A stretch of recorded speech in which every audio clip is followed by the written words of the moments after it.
First is Professor Kim Anderson, who's the George Gollan Professor of Economics at the School of Economics at the University of Adelaide and also at the ANU. Kim's had extensive international experience in trade and development, particularly in agriculture. He has a string of fellowships and links to international organisations. And not only that, but those of you that are alert and observant might have noticed that the Queen's recently knighted him in her honours last week. So I'm not sure whether we reference him now as Professor Sir Kim or just Professor Kim, but I'll ask Kim Anderson to come to the stage, please.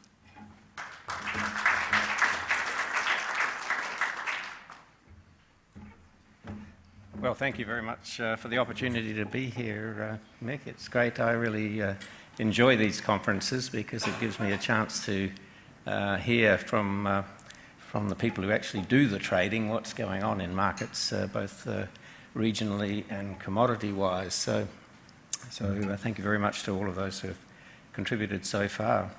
What I thought I should do in this session, though, is go beyond looking at specific regions or specific products and give more of a global and an economy-wide perspective. Global because there are all these markets out there, and if people are just focusing on one region, they may be unaware of opportunities elsewhere. And economy-wide because what happens within the Australian economy and other economies in sectors outside of agriculture can have more impact on agriculture than what happens within that farm or agribusiness sector itself. And we're well aware of that over this past decade with the real exchange rate appreciation that has impacted negatively on agriculture here for the last few years. The second message, briefly it'll come out I hope, is that agricultural technology changes can be substantially more important perhaps than agricultural and trade policy reform. So we put a lot of focus on things like bilateral and regional trading arrangements in the absence of being able to move things in Geneva for the Doha agenda. But those changes might be of much less importance than what might be happening technologically, and so it's worth having a quick look at that. And then briefly at the end, just say something about another revolution, a technological revolution in information and communication that is altering the choices that governments have to influence agricultural outcomes. In particular, in Asia, we're very familiar with the growth of agricultural protectionism over the last century, in Japan first, and then Korea and Taiwan and so on, and that potentially can be spreading. But this ICT revolution is providing a new way in which governments can support farm households, reduce rural-urban income inequality, and not distort markets as much as previous policy choices have done. So this draws on a number of reports. We did some work for the Asian Development Bank a few years ago when they were focusing on where Asia will look in world markets across all products, not just in agriculture, by 2030. So we were doing some projections work for them, and part of that was covered by RIDIC, and so there's a RIDIC report around if you wish to have a look at that. And then two forthcoming reports. One will be out in August from Australia's Council of Learned Academies, which is a report to the PM via the Chief Scientist on Australia's agricultural future. And the second one is a more private activity from the Murdoch University. They set up this commission to look at what's happening with food security, trade and partnerships between Australia and Asia in particular. That'll probably be out in about October. So in thinking about this globally, you need to think about not just where the high rates of growth are, but also the size of the economies from which that growth is occurring. And of course, it's in Asia that we've seen that most dramatic growth over the past few decades. And because most of those countries in Asia are relatively densely populated, they're very complementary to Australia's and provide great trade growth opportunities. But the more recent emergence of China and India, and to a lesser extent in Southeast Asia, is not just more of the same as we had with Japan and Korea and Taiwan. It's the same type of thing, but it's much qualitatively, but quantitatively, it's just so much bigger, and therefore we need to pay more attention to it. So if you look at those first 3 or 4 economies, they were representing about 3% of world population. If you look at just China and India, it's 13 times as big. So if they're moving from a similar base as Korea and Taiwan did around 1960, very poor countries, grew rapidly, and then multiply that by 13, that's the sort of order of magnitude we need to think about for growth in that region. And since China and India are nearly as densely populated as those Northeast Asian neighbours, their comparative advantages in primary products are going to decline as they industrialise and urbanise, and that's the big opportunity for Australia. But the opportunity for Australia, as we've seen in this past decade, is not just in agriculture, it's also in the minerals and energy area. That mining investment boom, of course, has come to a bit of a slowdown now, and the Australian dollar has come back a bit, and that gives us a new opportunity. But we need to think about that historically and remember that this is not unusual. So here's the data for the sectoral share of GDP since white settlement a couple hundred years ago, and you can see the sorts of mining booms we've had. So this little one here looks pretty small. That was big for South Australia. That was a copper supply boom that led to huge economic growth, capital inflow and immigrant inflow into South Australia. But of course this big one here is the Victorian gold rush, and led to a trebling of the white population in a decade, and a lot of capital coming in, and agriculture benefited from that in terms of growth of demand for its product and increased stocks of capital and labour. And then we had another one here, that's the Kalgoorlie gold mine in WA, led to a quadrupling of the WA population, 10-fold increase in the crop area in WA because a pipeline, the water and a railway were built. So infrastructure helped agriculture there. So they're a bit different from the mining booms of recent times, where the Dutch disease impact has negatively influenced agriculture, at least until recently.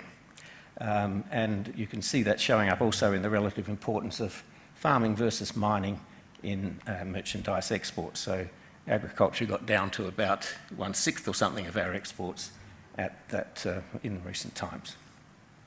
So what we've done is use a model of the world economy, the GTAP model, to project forward to 2030. So these are the sorts of assumptions we had to make. We had to make assumptions about growth rates for GDP and population and labour and capital and so on, and also for the energy and mineral raw material reserves, which aren't static, they grow because if prices grow, the incentive to explore and exploit increases.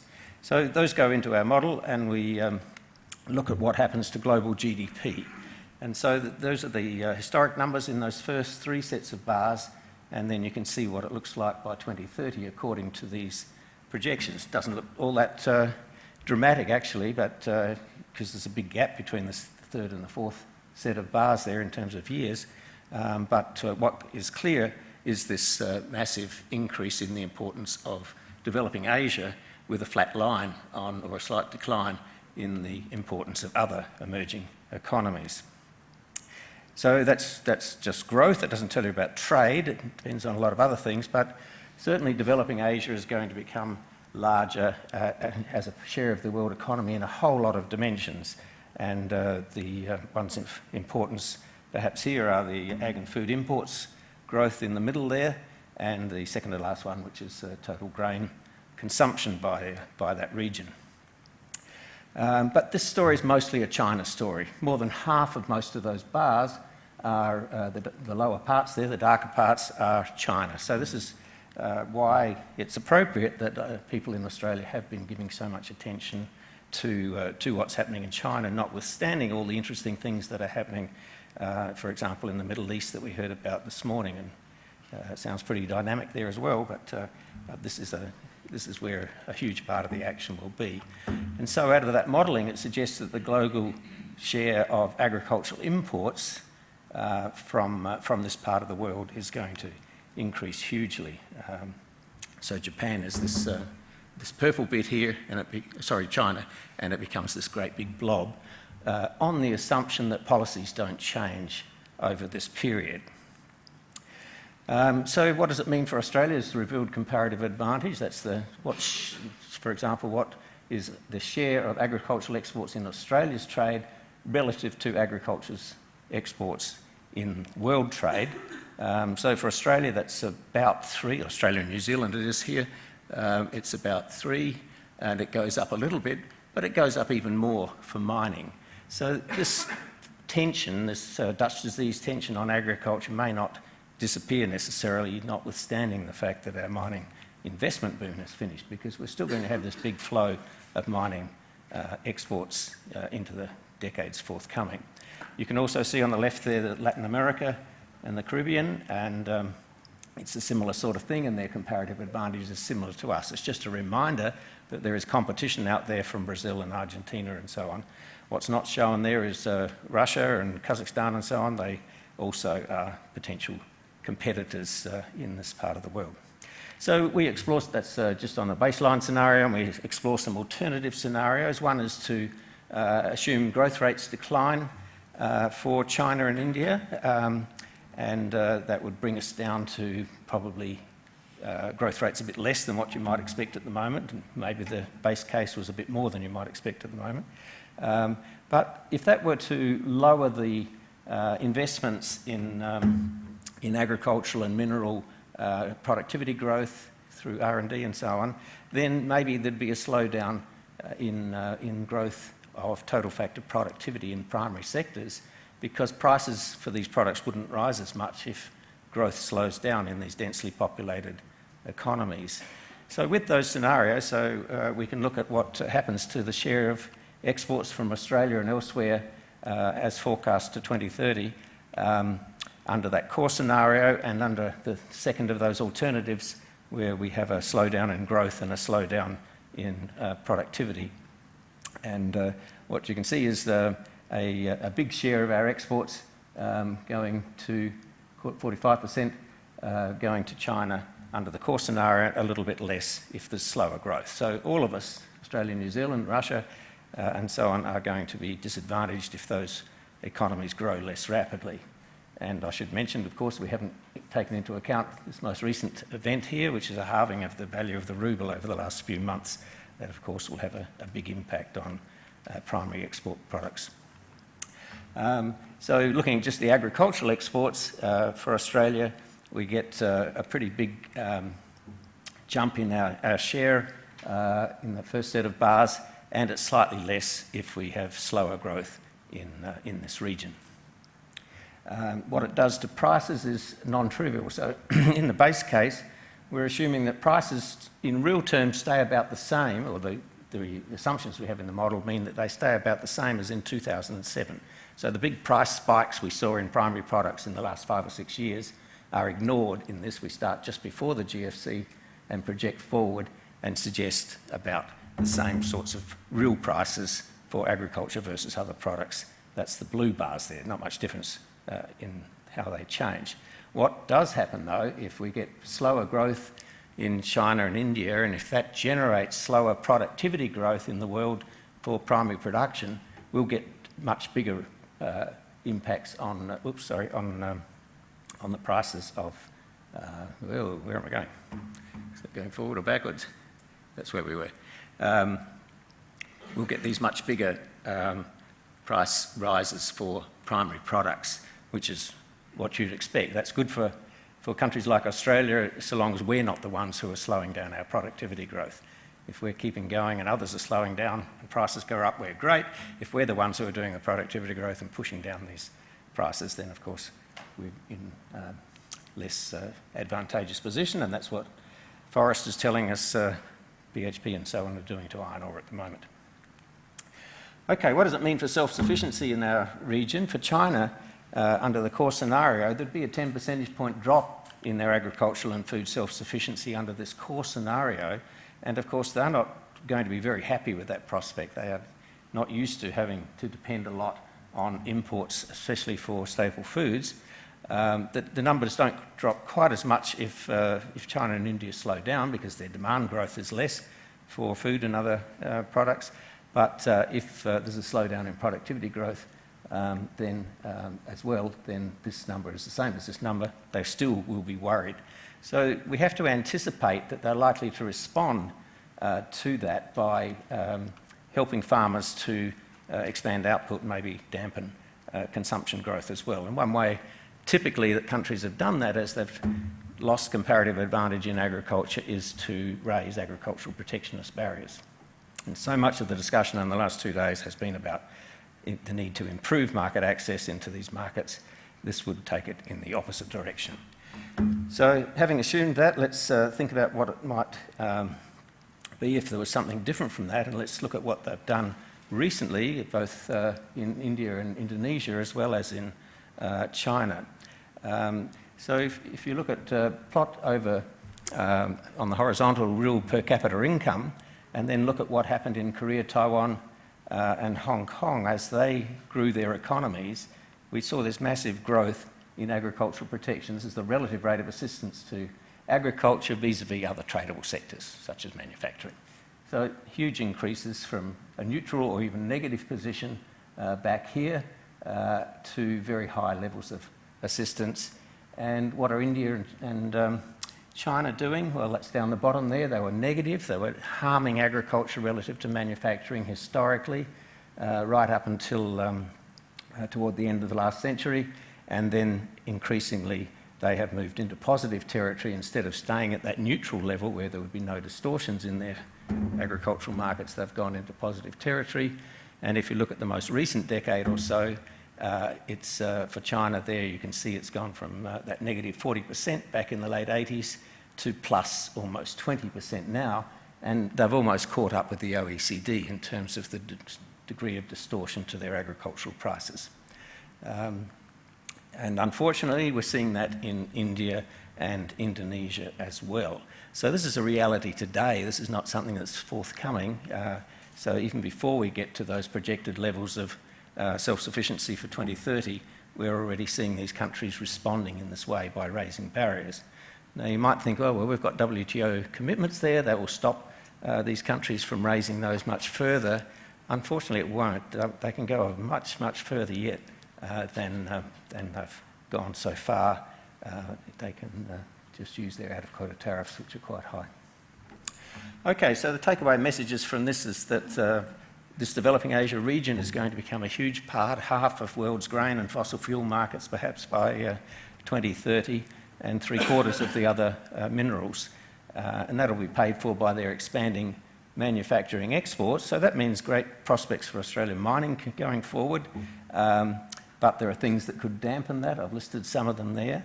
They include what's happening in the Russian market at the moment with the ruble. It also includes what the US might do with gas.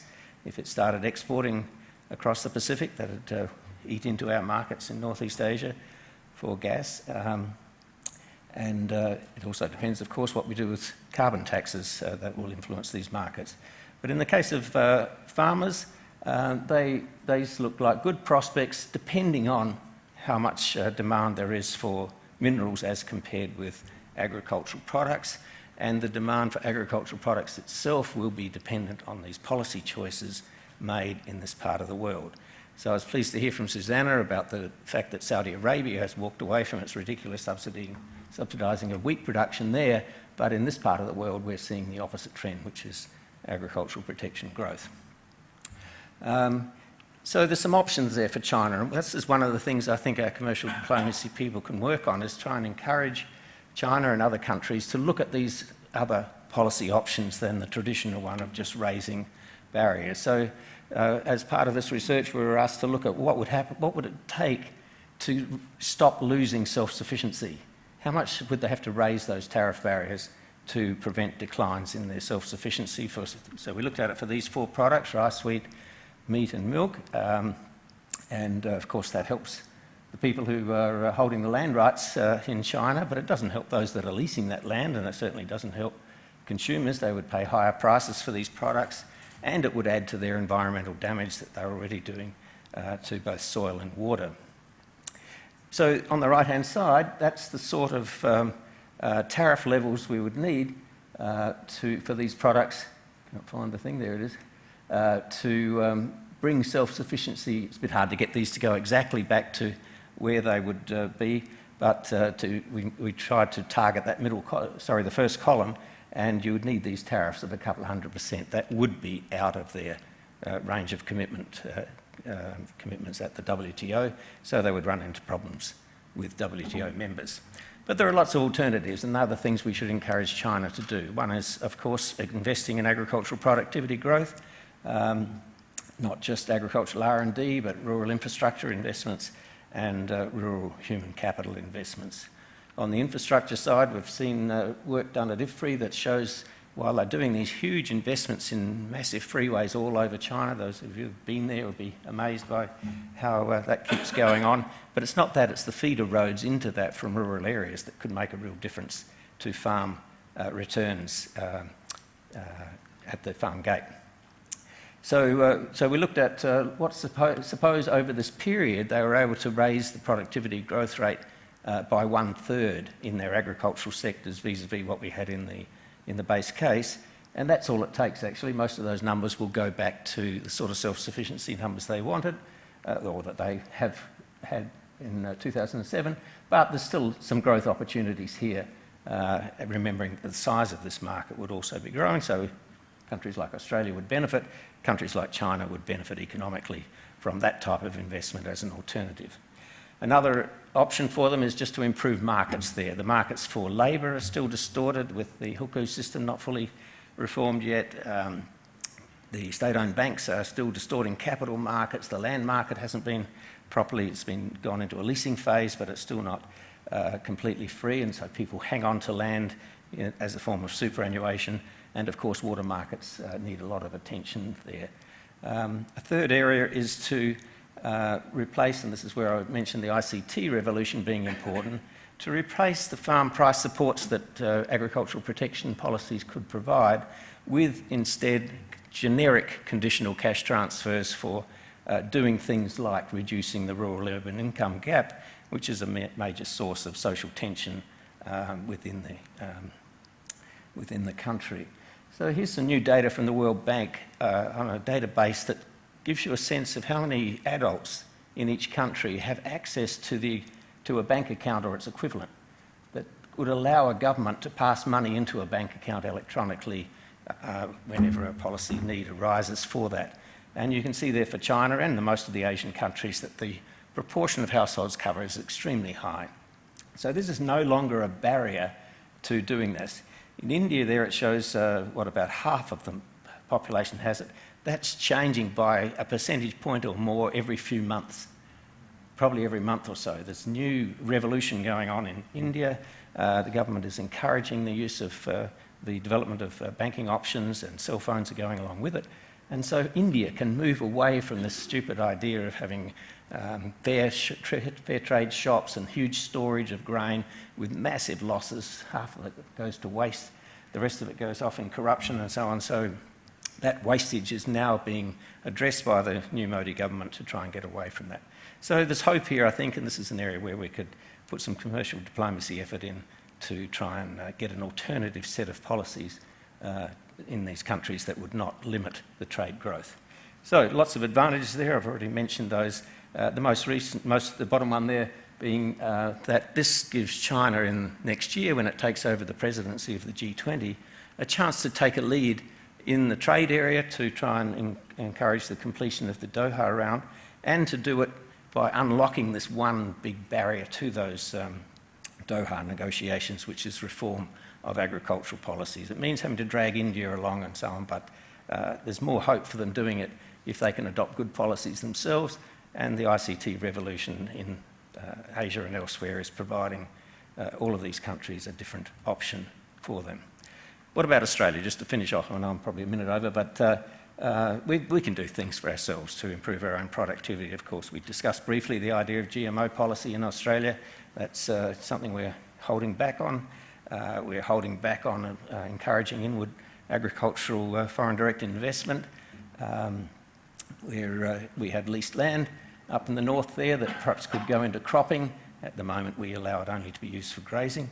And of course, our agricultural R&D is currently subsidised up to a limit of just 1% of the gross value of agricultural production. That too provides another bit of an opportunity for boosting agricultural productivity. Thanks, Mick.